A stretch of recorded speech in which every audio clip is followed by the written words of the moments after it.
make sure you keep these so you can still like that.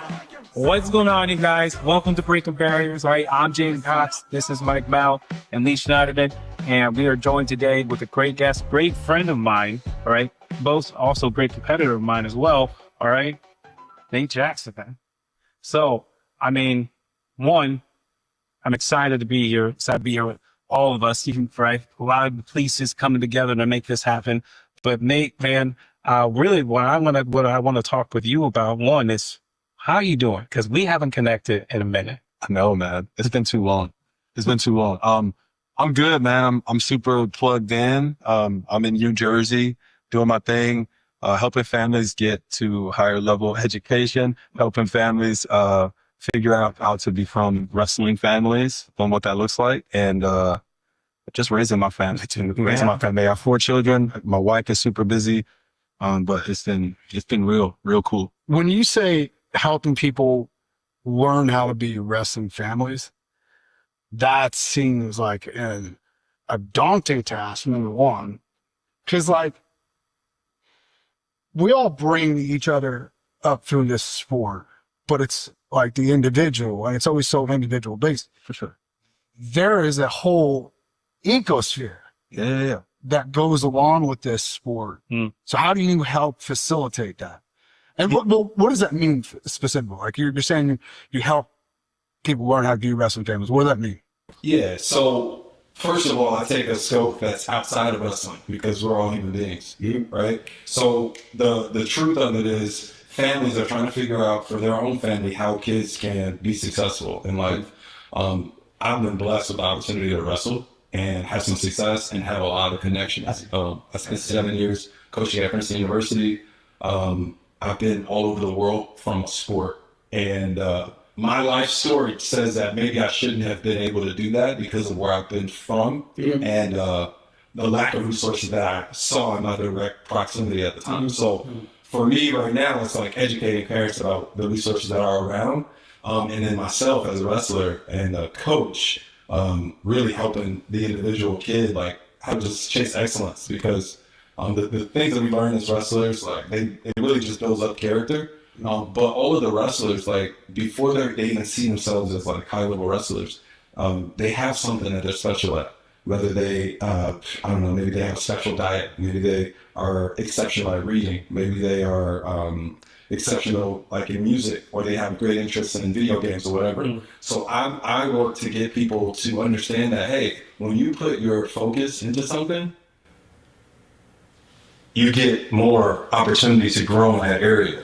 So I highlight the areas that they're already successful in, and the parents come to me with that stuff too. I usually do an evaluation with the family before I get working with the family. And as long as they see that their kid has been great at something, I know for a fact that they can be great at wrestling as well because of the things that wrestling instills and the things that wrestling actually just pushes up against. So I started a program, and it's a national program right now. It's called Varsity. And we're doing it. We've been doing it in silence for years. So we're right around that year mark. And it's just been nothing but there's everything's an opportunity for myself to be removed from the wrestling community in a lot of outward ways, but I've never been more locked in. so, even here, like I'm here to compete, right? But most people are not sure what I do professionally, where I'm located, where I live, what's going on. A lot of people are like, what's up? And I have a lot to share, but because of how much work it actually takes to manage these relationships and manage communities, I only have so much time to explain everything. So, then I'm right back to work essentially. So right now, this is part of my ministry, right? Like me out here wrestling is part of the things and the promises that I talk to parents about, the things that they know. And behind closed doors, like a lot of the people I've been working with have helped me prepare to get ready for something like this. So how do you learn from, how do you take those experiences from competing and like coaching at Princeton and funnel it and channel it to helping these families? Where do they take from your experience? It's a lot because that's a 7-year period in my life that's very significant. I met male figures, like father figures. But I had my father growing up as well. So seeing some of the similarities between the men poured into me over years, and then I get to channel that into my own vision, which is very daunting. In order for me to pursue this, I had to clean my slate for time, which meant I had to sacrifice a lot of things, right? Like I had to sacrifice an opportunity to lead young men at the university. I had to sacrifice some financial opportunities that were short term, like sponsorships with different deals. And, you know, when I started this venture, I actually retired from the sport. So I was ready to go all in on this. And the only thing I've been getting back from it has been positive. So I've been able to take the next rational step and the next rational step. So now I'm just kind of tracking out my vision. But vision is how we move, especially as men. So wrestling is like, hey, what do you want to do? Like, why do you want to wrestle? And then the family gives you a list of why they want to wrestle. They want to get into a good college. They want to make money. They want to have opportunities to see the world. They want to travel. All these different things. Some people are really serious about it. And then some people they have absolutely no idea what they're asking for. Yeah. So depending on the level of seriousness, usually we see that as resources. Like that's where how much you believe in something. Mm-hmm. That kind of dictates if we can get moving. And once we get moving, it's like, hey, lock in, figure out how to lock in. People talk about it at the highest levels. How can you stay focused? So I run an hour class that's front facing. It's open to anybody. Come to the hour of my wrestling class.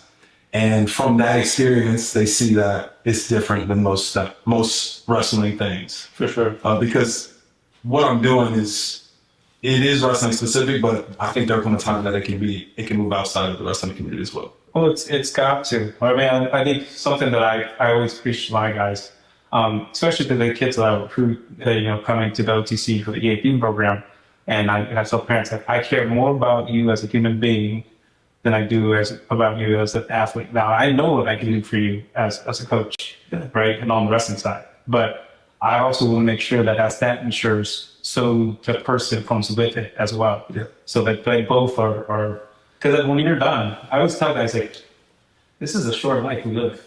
There's a short life somewhere. It's just short. And the outside life is very big. Yes, and it's going to be way longer. Mm-hmm. And you were a person before you started, you were a person while you're doing it, and you're going to be a person for the rest of your days past it, right? Yes. And so I want to make sure that when we take that seat, I always call it the rocking chair of retirement, right? When you're in your rocking chair, you put that, that athlete side of you in that rocking chair, right? That person is still flourishing and still growing and not stuck, right? In that same exact seat. Sure. And so I was like, just because the athlete retires doesn't mean the person does. So definitely about that. And I do want to ask a little bit about this class. So is this a balance of, like, what's the ratio as far as like coaching the athlete, but also coaching parents? Because I feel like you can't, and then how do you go about that? Because it's $50. You gotta be careful. You can't try to take over parenting for the parent, right? And that's just fact. We call it performance parenting. That's a different thing. Okay. Number one, and here's why. Please explain this, because I think I know where you're going. Because nobody wants to be told how to parent their kid. No one, me included. Yes. Okay, but if we can pigeonhole it into this is for performance in a specific setting. Now you can choose the setting: wrestling, school, gymnastics, whatever. Yeah, you get to choose. Yeah. This is what works best. I have a laundry list of data that supports this. If you want your kid to be successful in these areas, this is what has worked in the past. And they become far more receptive because of it. Now I'm not attacking your parenting style. I'm just, you don't know about this. And if you think if you wrestle in high school, middle school, or whatever, you think it's changed. Yeah. It's changed, for sure. But that's still a bit tricky. And the reason that it's tricky is because of access. Mm-hmm. Right? Access is a tricky thing. If you give somebody access, they are at the point, because I'm a high level wrestler. Mm-hmm. I'm a high level wrestler actually. Right. Right? And I'm actually in the back rooms and in the practices and in the competitions. Actually. Mm-hmm. Currently. So if I'm saying something, then everything that follows, if it's not from me, it may just be noise. And from a parent that's being performative, that's exposure. They're getting exposed in that. And now the kid has something, and this is what kids do. When you give them a bunch of information, especially if they believe it, what do? They tell somebody else the information. Yeah. So they're telling their parents this stuff, and it's challenging some of the things that the parent already has in mind on how they view wrestling. Can you give me an instance of something that you've seen the kids challenge the parents on, at least their perspective on? Well, style on my approach, right? And we talk about approach as a competitor, you have to have an approach. That's the most important space in wrestling. That's before you make contact. That's before you take a shot. That's your intention. That's what approach is. So my approach is relationship building with the fans. And there comes time when there's tension and I have to decrease out of that moment. And that's a moment for the parents and the child to handle. And there also comes times where I have to step in, and that's a time for the parent and the child to detach. And trust, you saying, okay, I trust that this is going to work because of the evidence of how much time has been going on, because of these things that are being built, because of whatever. If you trust, you have an opportunity to gain. And if you don't trust, you're holding on. And that time period can reveal some things as well. Maybe that you need to let that go. So in a wrestling community, it's hard to do concrete examples. But for me, it's been like access, like I was talking about before. There's times when I can't be accessible with my entire schedule. I can't. Yeah, sure. There's times where I avail myself, and that's an opportunity for you to take advantage of that opportunity, but it might not last for long. And that's the whole game with just the relationships. You trust in that.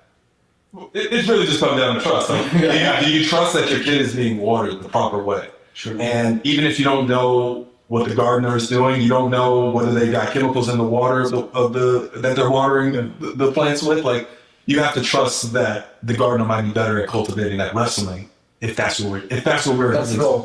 If that's the goal. Right. Which again, in any season, if something yields fruit, does it yield it tomorrow? Does it yield it in a week? Depends on the plant. Depends on the plant. Depends on what's already been in the ground there too. Sure. So what I found the most purpose in has been working through those family dynamics. And I work with a very small group of families right now. Sure. And that might expand, but I like the amount of families that I work with personally. Well, and also you bring up a very good point, and this is just for wrestling in general. I speak on this a lot too, but you talk about when does this change happen? When do I see, the fruits of my labor, right? Yeah. And a lot of athletes, especially young athletes, and one thing about our sport, and I think we all can agree, this is not a sport of instant gratification. This is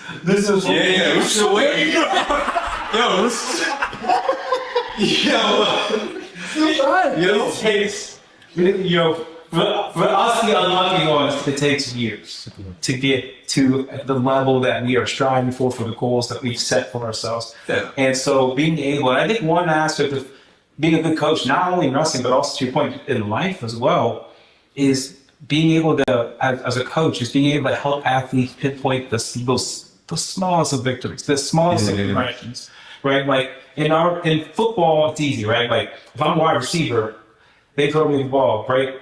I drop it. Then the coach comes and says, hey, you can dive in with your hands, or you do this, right? You get the gloves on and everything. But if you dive it, catch it with your fingers, not your palms. You catch it, and you're like, you see it. It's easy to see. Oh, I dropped it, and then I caught it. And it's like, oh, I'm good. In wrestling, though, it might be you go to like a high school. Let's say you're a big dog in your high school. You go into college, and then you're wrestling these grown men, and you can't get away from bottom, or you can't get a takedown, or you get taken down every time they shoot. Well, the first week, in the first month, it might be where you get taken down every time they touch your leg. Yeah. Then the next month, it might be, well, he took you down every time except for one. Yeah. But being a coach, we're like, hey, but he didn't get you that time. Yeah, and but being a great coach, like you said, is being able to see the victories where other people only see the failures. For a kid who's losing in practice, there is no losing in practice, because if you're practicing and you're being attention oriented, you're gaining, right? A great coach can point out where you're gaining and make that more visible than the loss. The failure in our mind might be when you got taken down, but if you were able to control a tie maybe for 10 seconds longer than you were able to control a tie the last time you were in there, that could be an area of focus that a great coach can pay attention to and water that seed. Because you said it before, belief, man. The reason that the kid puts the gloves on and makes a diamond shape and he catches the ball is because the coach told them that it was going to work when they did that. Mm-hmm.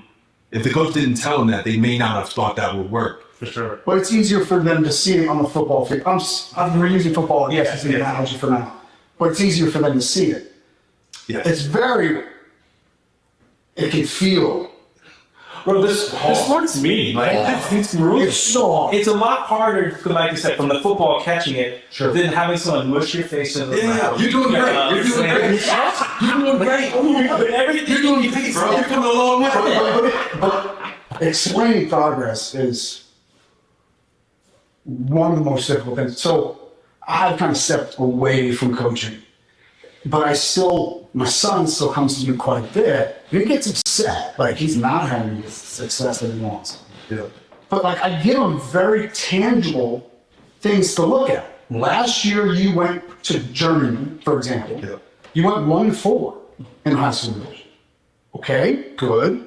You won match. This year 3-1, 3-2. Okay. That seems like I know you didn't beat a ranked kid like you wanted to. But that seems like progress to me. Yeah. So, first question, I got two questions. Why your withdrawal from the coaching aspect? Because I understand you're such a fountain of knowledge, and obviously that you still use that. So I mean, Fountain of knowledge. I said it's not knowledge. He's just recycling the same water? Well. I appreciate saying that, and that's enough of that. That's enough for him. I'm just so funny. Why?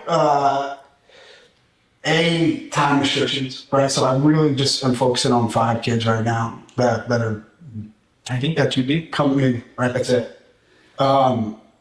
But it's a time thing, number one, but also like there was a big part of me that wanted to shut it off as soon as I got home. And if you're going to do it at high level, it doesn't shut off. Like he's showing 2-on-1 techniques at the dinner table on my wives. Think I'm playing.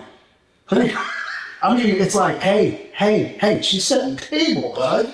Like you can't, like, you know. So there was a big part of me that just wanted to go he's like, hey, how do you available? And I'm like, Steve Neal's right there. He's not a good like it. I mean, that's Steve Neal, bud. Like, so a big part of me just wanted to move away. But thank you for the time, man. I'm going to call you Fountain Mike. You made me forget my question. You're good. No. This is good. Yeah, the reason I asked, man, is just because of, it seems like the time thing is a big, not a hurdle, but it's something that is a big component to it. And I wonder, like, I really actually wonder about some of the guys who behind corridors, like, are just unreal coaches and how much they can get, like, they just can give it, and they can also, like, exist in it, like, without having to feel that, like, without feeling like the obligation where it's leeching, you know, because it became leeching for me. Lee, let me ask you this. Yeah. Because you are in coaching as well, like you're in it. Not coaching. But what I'm saying is you also happen to have a tremendous amount of skill outside of the sport. If we're looking at it, okay? How do you put dollar values on your time and knowing full well that wrestling isn't paying you as much as production, or it's not paying you as much as that? That was the crux. That was like The question. like, Yeah. I can spend an hour coaching wrestling, Sure. or I can spend an hour on camera, and I don't get paid the same. Yeah, the value is very different. I think that inherently wrestling is not where you're going to get rich. I mean, whether you're an athlete or you're a coach or you're involved in media, you're not going to be rich with it. But a couple years ago, no. yeah, Hey, look. Oh, he's placing the story. No, this is great. This is great. Wrestling is currently not where you get rich. That's true. it's true. Is it changing? I think so. I think the other thing that what I'm able to do is be a glutton for punishment. And be able to suffer a little bit. And that's kind of the thing you have to do. Most coaches across the United States, honestly, overseas and Russia too, it's like volunteer work. You're doing it because you love helping other people. It's not even, I mean, honestly, it's not even just about wrestling. That is our tool, right? That's what we use. That's my tool for both film and media content through the sport, and also, helping athletes from 4 or 5 years old, whatever it is, to 30s, 40s, people that come in that are never wrestled before that want to wrestle, right? But would I make more money? Would I do better financially? Would I be better off if I just was like, I'm going to stick to what I did when I came out to Los Angeles and be a filmmaker and hustle that way? Absolutely. Yeah. For sure. 100%. I'd be in a different category financially. Things are different. But things have happened in my life and I've made certain choices. Relationship change. People change, jobs change, things like that, and I've decided to be more all in on wrestling, as I always have been. I think that knowing that that's not like the money thing, but knowing that coaching and what it brings you and helps, give you fulfillment.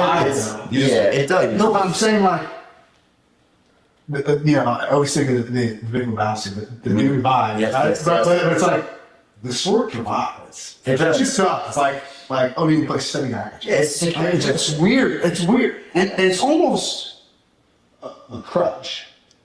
Yeah. It's almost a crutch. I would say less than Where does it become a crutch? Because you always know you can go back to wrestling. Yeah. And do all right. It can be great. It can be awesome. You got be whatever. And thrive and flourish. And, Yeah, it's like no bottom. yeah. No bottom. So you could live as a coach and be in hell. Like you could love the coach and be in hell. I'd say right now, most of them are. What I've learned from just athletic departments, most coaches are. And it's all misery under the gaze of they're doing the right thing for people. So how could you be, if you're subservient, how could you be a good steward of other people? That's my question. If you are doing something that you perceive as right, if you're doing something that you see as right, but you're limiting yourself in doing it, how could you be of service to somebody who is saying, who you're encouraging to be limitless? So deeper. So I was going to say, I would say though, there's a little bit of it depends on who you're being a servant to, right? So one instance that I can speak with a little bit, right? I go all out for my athletes, all out. But you know what that does? That takes away from time, absolutely. That takes away time from my kids. I don't get to push them to the fifth every night. I don't get to feed them breakfast in the mornings. I'm not looking today.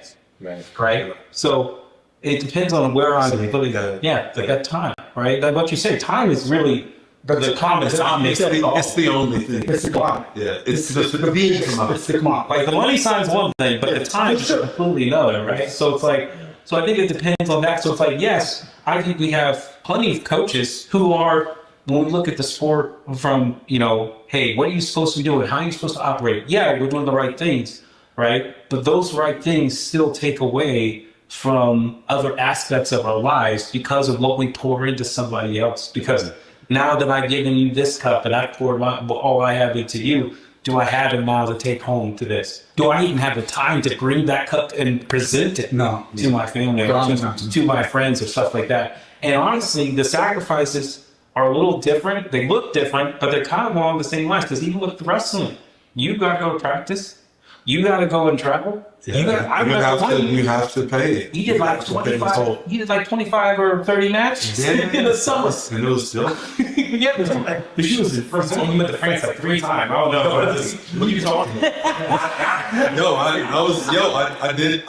I did a week with my wife. I had 2 competitions in Croatia, France. I went to Paris.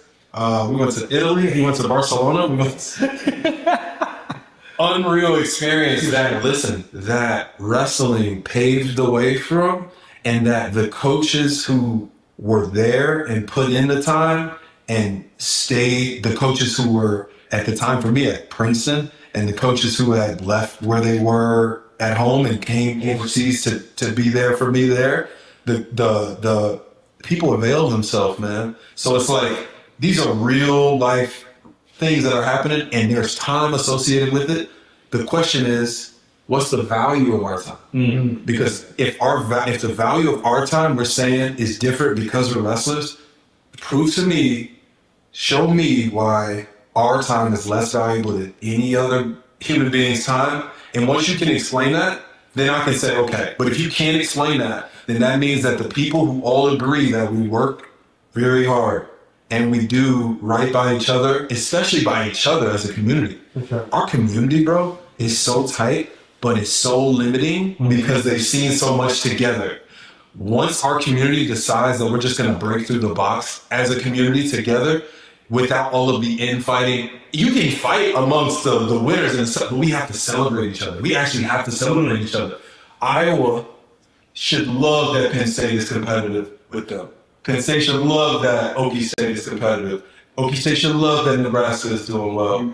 Other programs should want Oregon to jump in here, should want UCLA to jump in here, should want Stanford Wrestling to ticket their matches. Like, these are little things that I pick up on that I'm not even locked in with the community right now. Like, I'm literally just in my community. Right. But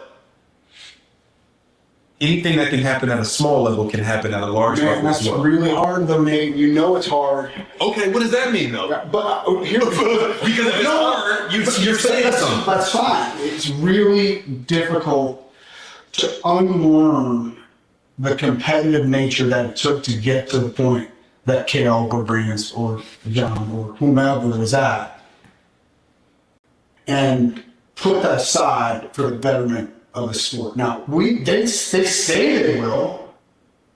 It was told to me as an athlete. What about Casey? But does competitive have to mean personal?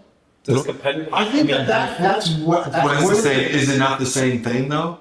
Competitive, it comes from the internal drive, which is personal. Right, but that's why I also said, does it have to mean like almost hateful or slight? That's the question. What's maximum what's the best way to win a game? Right. Hey, Mike, real quick, let's take it back to the story of Casey and those guys not leaving to go to Okie State. Right. And then fill that in here. Okay. You know what I mean? I think a point, okay, to making this is that Penn State, and I'm just going to use them as an example. When John left Oklahoma State, from what I understand, I could be dead ass wrong, the powers that be, the money holders for Oklahoma State went down the line at Penn State. They asked Kelly, he said no. They asked Casey, he said no. They asked Cunningham, he said no. And they went to State. If that's the case,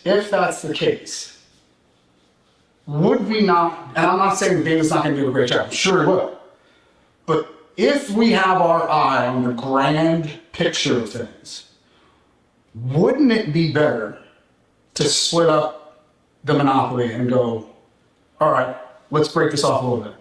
Yes. So then why don't we? It's happened though. It's happened with Iowa, and they went everywhere. The Iowa guys went everywhere. Wrestling evolved. Sure. It's happening. Okie State looks like a different program. Sure. No offense to the old guard. No. It's very nice. It's the biggest it's the best rebrand in 1 year that I've ever seen live. Bartlett went to Columbia. Carter Sarachi might be on the move. Right. Aaron Brooks might be on the move. Bo Nichols a grown man. Mark Hall is out there. Right. Kirkford leaves.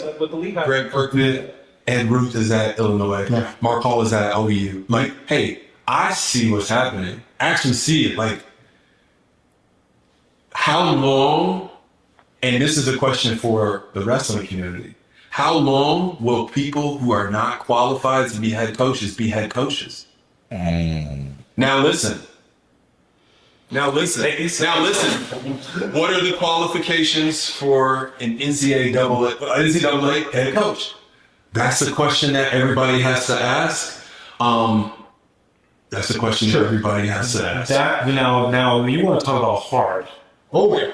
That, You could name so, I I love you, Nate. But that is a slippery slope if I've ever heard one. Because you're asking a question that is not a black and white answer, right? And how do we? And then it's just like, what then are the criteria that we follow to decide it? Because if it's accolades, well then Brian Smith shouldn't have been my head coach in this position. Right. But is Brian Smith not phenomenal? Yeah, no, he's great. Phenomenal. He is great. All I'm saying is that because no criteria exists, Right. the cream will rise to the top. Yes. Until athletic directors have to make a decision. And so athletic directors have to make a decision. And David Taylor was probably unqualified to be because how could you run all of this and how could you, they seem just fine. Yeah. But David Taylor's a special case. Sure. But you know how many special cases we've had in the last couple of years because everybody's like, what's his name? Trent Hidley? That dude is as smart and as hardworking and as determined as anybody I've seen. I think that if he wanted to be the head coach, he'd be okay. Yeah. If he had the right, if he had the wherewithal to have the right support system. Yeah, sure. I'm not saying that that's what he wants to do. And what's happening now is there are more people who are getting established without being a head coach, without having the coaching jobs. Technically, Dave was youth coach. yeah. Technically. That's what it's not high school. Bro, I didn't even think about it. This dude went from coaching youth. It's like, yeah, and going to the school. If you can coach those guys to where he got them, Oh yeah. no doubt in my mind he'd be fine. Well, let's be clear. I will admit those Kevin presentations Dresser. are really good though. Kevin Dresser I had someone was a like high Ian, school like, coach. yo, Kevin Dresser was a high school coach. Kevin just I mean, he was, NCAA champion, but Yeah. it's But he's also great coach. Well, that's why I a say program, a very long, Not Great Bridge. tradition. Christian. It was something Christian.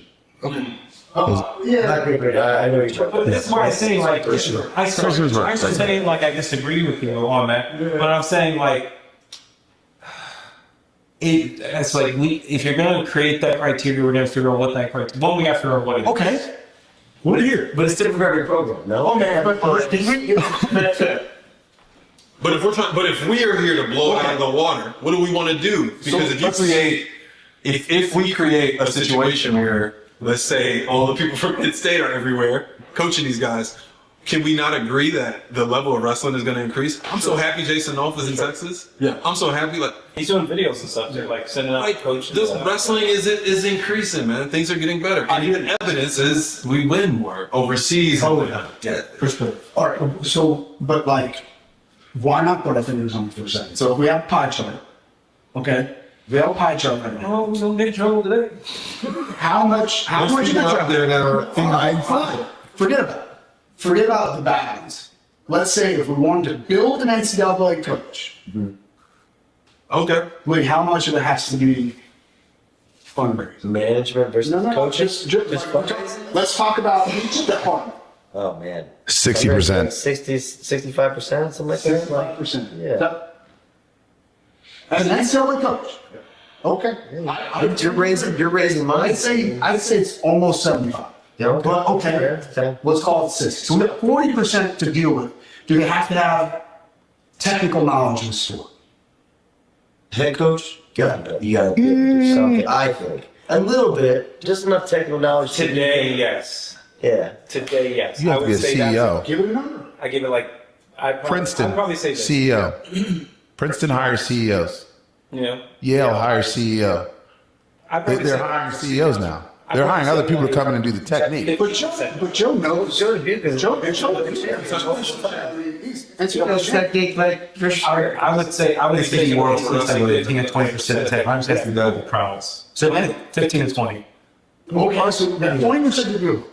Okay, so that 20, like, so if we're all agreeing that we just spent 75 to 80% of our capacity, what else do they need to be good at? They need to be good at logistics, they need to be good at Interpersonal. Administration, work right now is huge. Okay. That's all interpersonal. I think so, right? So we kind It's like, no, but it's like, yeah, relationship. Okay, but let's think about this. So what about the coaches, staff, fundraising, and there are some coaches, head coaches, and this is, I don't know if this is to your point, so what about the head coaches who are mostly for the 75%? They're the people that go to the meetings, they get the fundraising, they handle it, but then they have the other coach in the room actually going through practices and doing the practices. Rob Cole came on my podcast and was like, if you had to tell a young head coach to do one thing, what would it be? Go stop teaching single legs. Your assistant coach should be it. Stop it. You're far more valuable talking to the CEO of whatever. Puts up in the mail. Yeah. I'm sure some are running practice, but I would say I'm sure a lot are mostly run by assistant coaches. Yes. When was the last time Tom Ryan ran a full practice at Ohio State? Like, not yeah. Love you, Tom. Just Yeah, same. But also, like, why do it? When you're in your 40s and 50s and you're like, you've been doing that, let the 25-year-old or 30-year-old, like, Good for them. Run it. Yeah. Thank you guys for sharing this. Like, I don't really know what's going think about on. it all the time. Thank you guys for sharing because good for them. Like I think that makes way more sense. That clearly professionalizes the sport. That clearly gets, like, if I was envisioning the head coach of an important place, that head coach should be everywhere that any important person should be. They should be at conferences. They should be at meetings. They should be traveling, not traveling to the wrestling coaches convention, not to. I love the wrestling coaches convention. I think it makes sense. So I don't really have very. But listen. It's like Florida. They should be going to the places that they want wrestling to be. Sure. Not places that wrestling is. Yeah. So like then when you're doing your hiring, if you have somebody who's uncomfortable with that, that should be a clear indicator that as a sport, this person is under the ceiling. Or he's under the ceiling. Are they going to be able to develop this skill in a senior level position? I don't know if they ever developed that skill. It's not at that point. There's a reason that Don Tritzloff was known as one of the best assistant coaches in the country for a very long time. Phenomenal, man. Phenomenal. Yeah, I've been in the room. He's amazing. Okay? But he couldn't get a head job for a long time because he didn't have experience. Which is nonsense to me. Not like nonsense. How do you get experience? But you're just, like, it's this, Like, what is it's the snaking tail. Sam Henson's on the same boat. Yes. Same thing.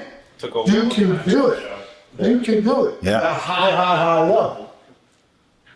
When they do it, when they become the head coaches, it shouldn't feel like, and I have no idea what it feels like. I've never done that, obviously, but it should feel like the world opens up because they have a rocket ship of an athletic department who's the head of a university that can place them anywhere in the world too. The world closes though. Okay. A lot of times. And is that because as wrestlers, and this is a question for everybody, we maybe don't ask because we want to kind of plow the road ahead of us. Oh, we're shoving. A lot of people, what I've learned, especially in this, and I'm saying this even like with the changing of the USA teams, right? Yeah. People tend to have an idea of what wrestling should be or what it should look like. And they don't want that idea to change. It's kind of, Do you have to have a counselor? I mean, that's. Yeah, what are we doing with singlets? Like, are we? Nonsense. So can we just move forward? can we just get rid of Yo, just look, What's wrong with basketball players have figured out years ago, there's no reason, I mean, if you look at the Olympics, honestly, everybody's in some sort of a tank top and shorts. Like, there's no, I like saying this. I think they wrestle great. They're finding people, but the bridge is certainly there. And they talked about this. UWW tried this years ago. Tim Foley, who's the main director, was on this for a long time. And they were just like, we're going to try to pass. And they were like, nah, we're not doing it. Like, to me, all you need to do, just honestly, I don't like the t-shirt because I don't like to be restricted, but put the tank top and shorts, you'll sell the sport. Anybody in any sport can just be like, tank top and shorts, like super simple. But it even goes into the micro parts of it. Like that's kind of like that's a big deal. But like even like the stuff like some people can't get over like there are some people sadly in this world that like can't get over the fact like, hey, love you, Dad. Joe Burrows isn't on our world team. Mm-hmm. There's some people that can't know the fact Zahid Valencia is on our world team, right? There's some people that are still stuck in like, well, these people are who I think wrestling is and what it should be like, right? Or even in coaching, right? Even as some coaches, it's like you're still stuck in 19 whatever because that's what you did, and it's just like no. I think, I hope. Let me give wrestling the benefit of the doubt first. For sure. I don't think there's as much wrestling folks that have those preconceived notions as those administrators. They need to see the athletes. They need to see this cat check this box, which is national title owner. He did it in where it is. He has a head coaching experience. Check that box. He had so. I think marketing points. Like marketing, yeah. Right. Yeah. So it's like It makes sense. Yeah, It makes sense for them. It's for them. Why they? What we just agreed Yeah. that if you're building a head coach from scratch, 75%, 60% conservatively of the job is fundraising. What in your wrestling life has prepared you to fundraise? Let's adjust one thing. Jaden, you had that good point about it's hard for people to change. It took them a decade to put in a 3-point takedown, and we all knew, which was better than a 2-1. You're like, Yo, can we go back? Pretty sure I'll make the national finals. like it's you think about it. Guys are really good at takedown, and they were giving up every takedown. Got still 50% 50% back in it. No, but I think That's huge though, man. It's because that's point scoring too. And what does point scoring do? It just rewards the person who's the aggressor. It just puts excitement and puts points on the board. Like, and that's people want to be the aggressor. Why would I not want to be the aggressor? I get 3 points and you get one. Like it just makes sense. I hate to belabor the singlet point, but the reason I bring that up is because that's something that moms and dads and everybody could get behind, like push it. Like, okay, we can literally, if we had like the super, what is it? No, the who's number one with the tights and dude, it's so easy and clean. Like, hey, I got to an age where I don't necessarily care for my nuts to be hanging out. For sure. Like, listen, I'm in a time where I really have pride and I like my nuts hanging out. Sure, And but to take a step. So, listen, that's the thing because, but you understand. Yes, And I'm we I'll love take it a this. step further. There's creeps out there Yes. on the internet. That's a good point. That is a good point. Okay, that have full YouTube pages. Everybody knows exactly what I'm talking about. Yes. The check-in nutshell. You know what I'm talking about. You check in at the head table. Your CV is right in front of the camera. Yeah. And there are creeps out there. Did the that, like, screenshot this is such an easy fix. Just screenshot it right away. That's exactly right. Yeah. Okay, it's such an easy fix. So here's the question, Nick Jackson.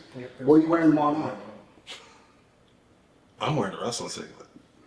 And the reason I'm wearing a wrestling singlet is because of decisions. Right. But I just, like, I don't know, like, again, we can't be, decisions. And if the bottom line is like that, this is what gets our community excited is familiarity. And it's like, yo, like, that's so whack. Like it's so. We should be talking to our base. Yeah, we already got our community. Our base knows our wrestlers. Yeah. They're gonna watch, and if they watch to hate it, then great, because that means they're gonna be saying something about it. Right. And I'm not even a big like the blessing of like disconnecting a little bit has been like, yo, I haven't been a sounding board for anything. I haven't talked about anything, which has been great. I've done interviews. The interviews are all outside of wrestling, which has been great. But going back in, it's like always like, how do we please wrestling? It's like, well, I think we did it, man. I think we did it years ago. I think you got me as a fan. Yeah. Like I'm a fan for life, man. Like I seen the product. I see what these dudes do. I've done it. I've coached it. I've moved on from it. I've raised my kid in it. I brought my family into it. Like you got me. Yeah. What are you going to do for the person who's never seen it and they only get to see it one time? Because if it looks whack, then it's just whack. That's very true. If it can be torn down with words, it's just whack. So like, let's look at those things. And I'm excited because I'm still in a position where I can help facilitate some of that. The people who are really in the position that they can facilitate it, I wish that they would like investigate that idea, because if you're not like, because you're not literally not gaining any more fans from the scene. Like that's just not happening. Nobody can rationally look at that and say. Now you might argue that we're creating more people in the scene, so those more people. Okay. So it's not- I agree. We're creating them because of the product. Right. Wrestling's dope. Right. But you're 100% right. We are not pulling in people from outside of our little bubble. We're just not doing it.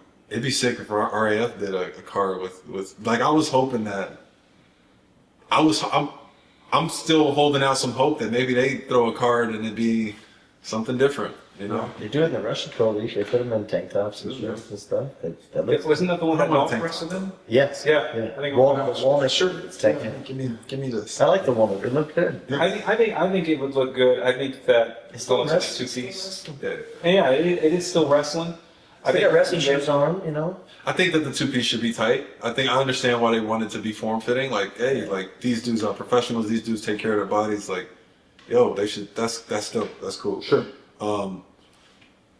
But you know, I think that thinking about how we can change it, it just makes sense. Well, also, touch me this.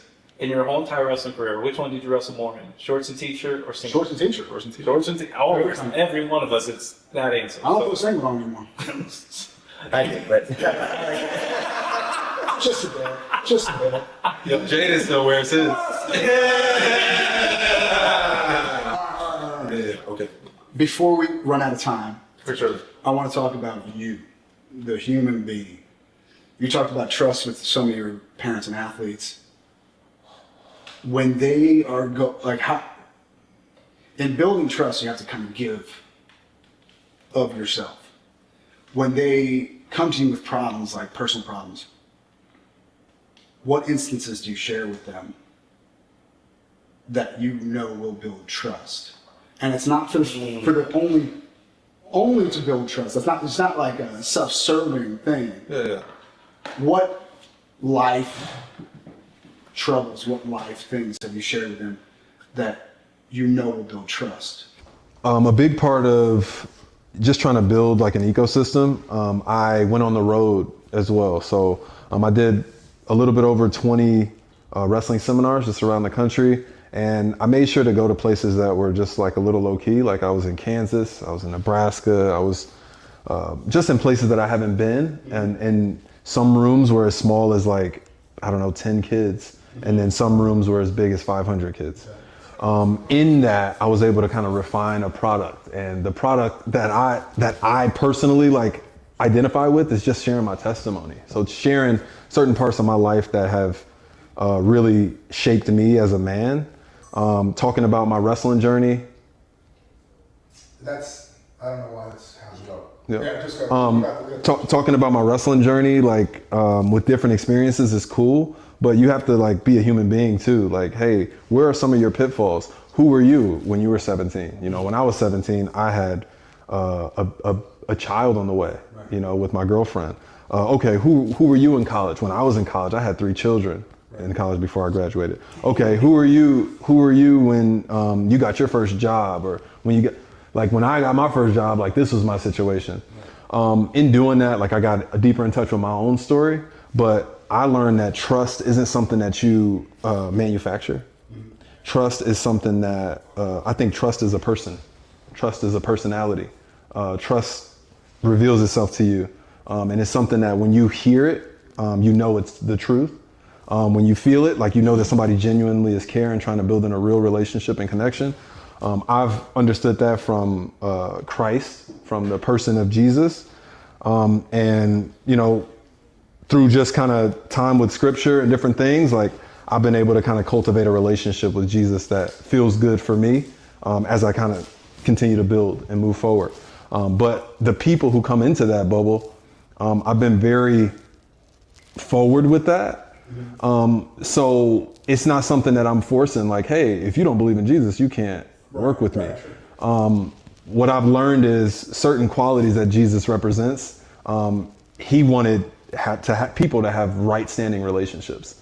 And the things that he prioritized, those are the things that I focus on prioritizing. And it looks like, you know, I don't belittle my guys at all, ever. It looks like, you know, I'm not posting a graphic because you won. I don't care. If you won and you winning was big to you, then congratulations. You had that's your reward. But even in wrestling, like I'm not trying to teach them how to merely win a match. I'm trying to teach them qualities that if they can chain them together, they can win life, man. They can actually like max out like their attention to detail, their focus. They're like, hey, because everybody locks in the last 20 minutes of practice. You're in that flow state. What would happen if you trained an hour and a half in flow state? What would happen if you walked in and you were already in that state? What would happen if you lived your whole life and you were focused on the present? Like, how much could you do that would be beneficial to you? How many relationships have you walked over that you didn't even notice that you were walking over just because you were distracted? How many times do you know, what's your history on your phone? Like, how many hours a day are you spending on your phone, scrolling, looking at, you know, force feeding yourself, getting loops back to yourself to challenge your own thoughts? These are the things that we talk about. And I have a curriculum that's based off of the book of John in the Bible. And it's been cool because I'm learning with the guys. I fall short, I make mistakes. So they see in real time, like, hey, this person falls short and this is what they do when they fall short. I put myself on the line because I'm still a competitor and I don't perform the way I'm supposed to, but I also understand that in being a performer, trying to perform, you'll never live up to what you're actually capable of being. So trying to get everybody to, you know, get rid of so many routines, like so many things that are just like kind of mindless things that we do. Like, hey, you know, I do this drill, this down block drill because I saw it on TV and that's what everybody does. This is how we start warm up because that's what everybody does. And have a little bit more attention and focus on everything that we do. I kind of wanted to touch on a point because you brought up some things about winning at life, coming up short, right? And so obviously, you know, you're my brother. I love you to death. But I recall a time, you know, just a few years ago, right? Yeah. Where it's just like things were rough for you, man. Like, Yeah. like you were, you know, and I'm using this as way because I don't fully understand it, but like we've never really touched base on it too much. But I remember I was in a deep state of praying for you. Thank you. I remember I reached out to Bill Zadig and said, hey man, I know you're busy, man, but if you could reach out to Nate sometime, you know, he's kind of going through it, you know, but you kind of had something happen where there was just kind of like a weird moment mentally, right? And I think that's a huge moment for you to have, especially on this now journey, to be able to share that with others and how you bounce back. But can you kind of elaborate, like, what was going on at that time? Where were you at? And what was that kind of, that journey? Yeah. So 2022, I guess I would pinpoint the time as a turning point, right? Up until that point, there was a rise of, I was at the top of my game as far as like as a competitor. For sure. I started to separate myself as one of the best wrestlers in the world. You and I were not only training together at a time period because I had become a wrestler that was worthy of training with you consistently, but I was also able to you know, I was able to win a match against Jaden Cox, one of the best wrestlers in USA wrestling history. Sure, still pisses me off to this day. And I watched that match, and as a competitor, I don't think, you know, that was a different space to be in. So focused on wrestling competition. For sure. I don't want to jinx myself or anything, but I haven't been back to that competitive space since. And what you can do is, like, when you are, when your brain is cluttered, when your mind is cluttered and you don't have any mental clarity because your relationship is in shambles. Your relationship with your children is in shambles. You are mismanaging overall. At the same time that maybe it looks like this rise, maybe this steep fall is happening at the same time interiorly. So for me, once I got to this point, you know, because of all of the pressure from the low and the pressure from the highs, I didn't want to be here, right? So like, I had fantasized about suicide in a way that I've just never been there before. And it's just because of, when you don't take care of the trash, when you don't take care of that, what happens? It just builds. So I got into a point where I was drinking and driving, and I hit a parked car going about, 40 miles an hour, something like that. Hit the car again. I wasn't in a space where I'm thinking of doing something right. I'm in self-preservation. I get out of the car. I didn't have a scratch on me. I look at the car. Car doesn't look good. I get in the car. I drive the car home. As soon as I get home, park the car. Car never turned on ever again, right? Same night, I get into an argument about what just happened, because that's not good. Right. And in a life full of accountability, that's reality. I go outside. I literally go and I pound my windshield. I still have the car. Literally pound my windshield, break right through the windshield. Just to the point I'm asking my wife, "Hey, please call the police. Please call the police." The cops come and they show me grace in that moment. They take me somewhere safe in that moment. And I had an opportunity to kind of sit in that situation, sit in that moment. I had an opportunity to clean myself off. I still have those pants that had blood all the way down the pant leg. The pants still look brand new today. I got a shirt. The shirt was gone. It was one of my favorite shirts. Yeah. At a time when optically it looks like Nate Jackson is winning. I just had a NCAA finalist, coached in my first NCAA finals. I had just beaten Jaden Cox. I had just, I had an opportunity to represent U.S. on the World Cup stage. Yeah. And did really well representing myself there. On a shoulder that was, I needed surgery for. I watched. I was there. And that's because you gave me that opportunity. And I'm thinking back on the other opportunities you've given me over the years too. Opportunity to wrestle you on a card where you took less money because of a seed of belief that you wanted to plant in me to wrestle you. Mm-hmm.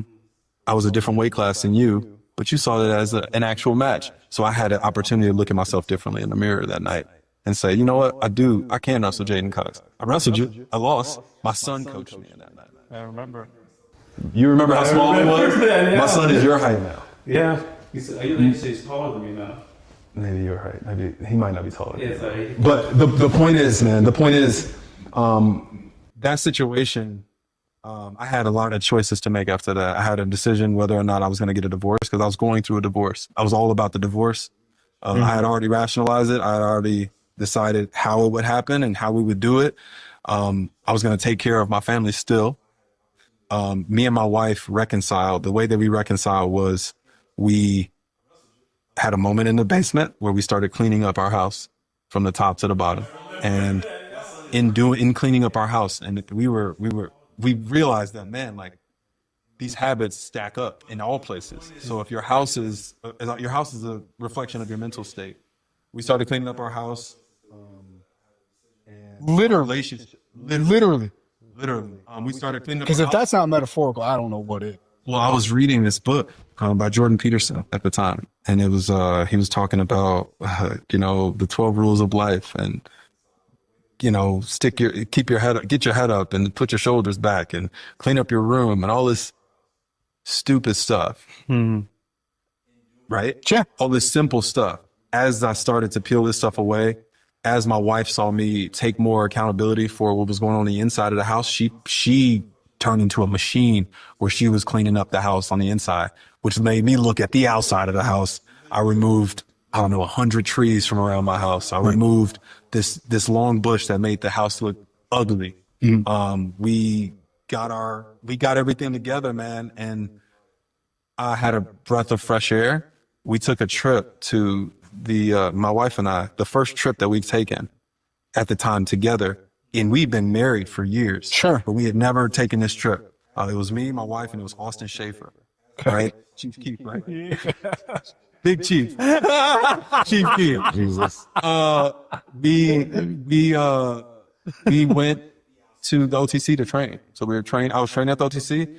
In between two practices, we would go hike a mountain. We would go see some site over here. We went skydiving. And me and my wife shared a relationship. We chose each other again. And from that point on, you know, my wife started a business called Keep New Jersey Clean, where she helps mothers declutter their homes.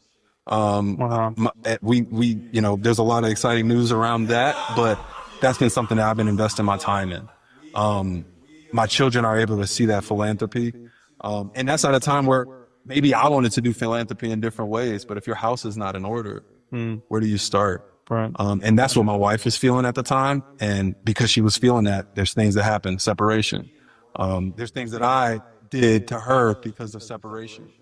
But yeah, man, life is real big. And I was able to look at wrestling in a very small scope. So it's like wrestling down here and my world, my crown of life, my wife and my children.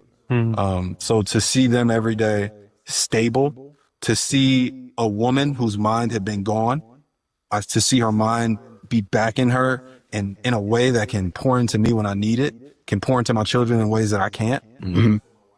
You can't tell me that God isn't real. For dog. I know there's more you want to talk about. I got like at least one more. I'm sorry, Akil. We can cut it there. I don't even give a rip if the cameras catch this. But Yeah, go ahead. We're still going. so here's the thing. I've known you as a competitor. Okay, so you and I did not have a relationship before you started competing in wrestling. Yes. Okay? You've always presented yourself as a very confident person, very capable person. When those thoughts, those evil thoughts of suicide come and slip into your brain, is that thought as surprising to you as it is to me? When I say, fuck, Nate Jackson had literal thoughts of suicide. That surprises me. Yeah. Was it a slow, gradual creep into your brain, or did these thoughts present themselves? It was vicious. So the way that we think, just the way our brain works and rationalizes things, we do step by step by step. If I'm a coach, I say this happens and then this happens and this happens. In life, my lived experience has been moments of plateau and then moments of jumps, whether high or low. That jump from never being suicidal in my life to having all these things mount up to having one suicidal thought where I actually visualize crashing my car intentionally into something, because in the Bible it says, so a man thinketh, so is he, right? So if we think a thought, every thought comes from a place, whether it's a place of emptiness or a place of wholeness. That thought that was empty was able to manifest itself during a situation where I was intoxicated and I wasn't in control of my body. I question to this day whether or not I turned my car into this car that was, or whether or not I Just drifted. was inebriated and that happened. But for me, it doesn't really matter. What matters is what you take from it because you have you had the experience. That could have been an experience during a really high time in Nate Jackson's life. Everybody could have dressed up that story however they would have chosen, and we would have buttoned it up, and that would have been it. My family would have been taken care of because the wrestling community is so great. That would have been my legacy. I'm so grateful to be here because of the things that God has been doing since that moment that I haven't been sharing, which has been great because in my past, I've been a sharer. Even right now, we're sharing. But because God creates moments, this is the right time for that. I don't know if I'm going to be sharing about anything else in the next year because I don't live my life like that anymore. I live my life one day at a time. I project out as far as I can to plan.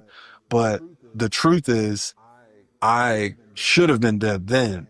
And since that time, I had another near-death experience in leaving Princeton, which made me convicted in knowing that I would not be here much longer, personally. I was working as hard as I could, trying to do as much and be as impactful as I could as a coach. At the same time, I had just moved into a little dream house, the house of my dreams with my wife after the roughest year of my life, our life as a family. Sure. And just watch God just create breakthroughs after breakthrough after breakthrough when the world thought I was gone in a lot of different ways, in different sects. So again, I just took on this new position because I love Joe like a father, because he recruited me to Indiana University. Most people don't know that. He recruited me to Princeton. Most people don't know that. He encouraged me to continue to wrestle. Most people don't know that. When I was done wrestling, he told me to go back. And since that time, I've been able to compete against guys like this. Most people don't know that. He gave me an opportunity to help him at Princeton. And I don't even know if I gave it a thought. I've seen it as an opportunity to help Joe. And I was in. And I may not have been the right guy for the job. Sure. Because of what I had seen and what I had done and I'm an unbending person at this point in my life. I'm unbending to things that I can't see. If it doesn't make sense, then I'll wait. I'll let it start to make a little bit more sense. I'll talk to God about that. I'll talk to my family about that, and then I'll make a decision. That's how I move. If I'm not granted that process, I'm not in the right place. In a situation like that with this is a new coach. This is under a new athletic director of a prestigious, as prestigious as prestige. Right? It didn't make any sense. Why? Like, if I go back, I was like, why I should have just kept wrestling. Like, why would I do that? But it gave me an opportunity to be useful. I was very useful for the time that I was there. I had a moment where I just literally fainted. And because I was just running, I was like, I wasn't eating. Like, I was just bouncing back and forth. I had a further commute to work. I had more responsibilities in the office. I had 3 cheerleaders now. My girls, 3 different programs for cheerleading. I had my son to still manage. I almost died. I was in the hospital. Nobody knew what was wrong. I was in the hospital for 2 days. And then when I came to, and I was like, okay, I can't do that. And I walked in, and they were already ready. They were like, you can't do this. And I'm like, I can't do it. And it was like, yes, this is great. All right. Thank you guys for everything. Thank you for the opportunity. Thank you for changing my life. Thank you for changing my perspective. And then I was like free fall. And getting the same guy that caught me in those other moments caught me in free fall. And here we are. Thank you right now. Well, So much. And so I want to wrap this up. I do want to say, I remember when I retired, Kai Gadsden called me, and he was like, you good? And I was really confused. I'm like, yeah, man, I'm all right. What you talking about? He's like, well, some guys don't do too well once they walk away, right, from the sport. And I remember I told him something that relates to you in this moment. I said, I was blessed to figure out who I was before wrestling became who I was. And I've had my own journey with some of the thoughts you're thinking about, some of the trials and tribulations. And it sounds like to me that you had to go on a journey to find yourself and who you were. Because like you said, the wrestling was spick and span. And I know that. But every win, it only lasts for so long. Yeah. Every victory at a tournament only lasts for so long. And then the reality of yourself is still sitting there when you get back home. And if yourself is small, then if you're up here and yourself is small, then you have to, because of nature, they have to meet back at some point. So I had to decrease in order for self, whoever that is, that to increase. For sure. I had to decrease. And you know, I was done. I retired. I talked to Zadok. I was like, hey, I'm done. And then I had that moment in the hospital, and I seen a couple of years out after Princeton. I actually saw a new car. I saw some different situations. I saw myself still wrestling, and I was like, oh snap! All right, I'm back. And then I've been back, just like that. It's beautiful. Hey, thank you. Like truly, thank you very much. Because it's not like, this is not just for the people in the room. For sure. Right? Like, there's a kid that just, you just said, at least one. Or another person. Or whatever. Or a human that you just say today. The greatest thing about my life publicly is the power that I have to withdraw. Every single time I come into a room that somebody knows me in, that is a gift, literally a gift, because I can share with them my life, which is my family. And that's it. That's my life. My family is my life. And the God who allowed me to see my family for what they were, because the world will be a veil. And as long as we want to pick from what the world has to give us, we're poisoning ourselves. Until we actually look past the world and directly into our wife's eyes, which is difficult because those eyes they're critical or whatever, but it's challenging you to grow and become more. Our children, our sons' eyes, because those are critical. And it makes you look at yourself like, dang, that's me. That's me. That's me. That's me. I'm scared of that. And that's me. And that's the part of the mother that I need to love right there better. And then I have 3 daughters, so I don't really have like I think that people like, you know, people are like, yo, where are you training? Where you? It's like, yo, I don't know. I go up to NYC RTC when I can. I go to Penn RTC when I can. If it's not worth it, and by worth it I mean if there's not dogs in there that are tearing me apart and trying to, then I'm not going to be back in there. Right. So where I've been training, where have I been training? I've been training with my boys, man. That's the best. I've been training with my son. I've been training with my boys, guys who I look at like sons. Yeah. One of them just got accepted into Harvard. Hey, that's pretty good. Whoever that is, congratulations. It's not Princeton. And I'm not going to say who because he's got bigger stuff to do, right? Unless he wants to introduce Max Meltzer and get one. Nah. What's up, Max? But no, like, yeah, man, God is good. Thank you guys for Appreciate you guys. Thank you. Well, then you are loved, and from us here on Breaking Barriers out there listening, You got it, you are loved, you are cared for. Keep up the fight, and we'll catch you on the next one. What breaking barriers? What